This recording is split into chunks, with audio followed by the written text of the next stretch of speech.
আসসালামু আলাইকুম রহমতুল্লাহি বারকাতু। শ্রদ্ধেয় ভাই সব ও মা বোনেরা, বিসমিল্লাহির রহমানির রহিম, আলহামদুলিল্লাহি রাব্বিল আলামিন। সমস্ত প্রশংসা আল্লাহ পাক সুবহানাহু ওয়া তাআলার জন্য। ভাই, বিশেষভাবে একটা গুরুত্বপূর্ণ কথা ভিডিওতে পরিবেশন করা হচ্ছে। এটা নিয়ে ভাবতে হবে, শুধু মনে মনে রাগ করলে হবে না, এই নিয়ে খুব চিন্তা করলে তাহলে সত্যতাটা যাচাই করা যাবে। আমরা সবাই নামাজ পড়ি, যখন ইমাম সাহেব পিছনে নামাজ পড়ি তখন আমরা সূরা ফাতিহা পড়ি না। তো কিন্তু যখন আমরা ইমাম সাহেব নামাজ পড়ি তখন সব সূরা ফাতিহা পড়ি।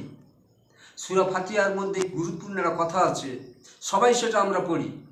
আরবি পড়ি, সবাই মানে জানি না, সেই জন্য গুরুত্বটা আমাদের কাছে আসে না। কিন্তু বিশেষ করে দুটো লাইন ওখানে উল্লেখিতভাবে আছে, সেটা হলো আমরা একথাই বলি যে সরল সঠিক পূর্ণ পন্থা মোদের দাও গো বলি, যে পথে চলেছেন তোমার প্রিয়জন সেই পথে যেন চলি। এটা কিন্তু সূরা ফাতিহার একটা বিশেষ অর্থ। এই কথাটা আমরা সবাই বলি, কিন্তু যখন বলা হয় নৈপাসন যে পথে চলেছেন সেই পথে চলবেন, বলে আমার সময় নেই।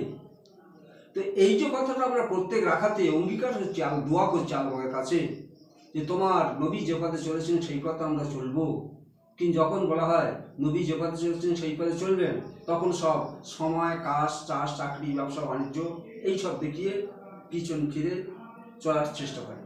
সেই জন্য আমি আপনাদের অনুরোধ করছি, যেখানে আমরা সূরা ফাতিহার মধ্যে যে কথাটা নিজের প্রতিজ্ঞা হই, দোয়া করি এবং সেই মতো আমরা কাজ করার চেষ্টা করবো ইনশাআল্লাহ।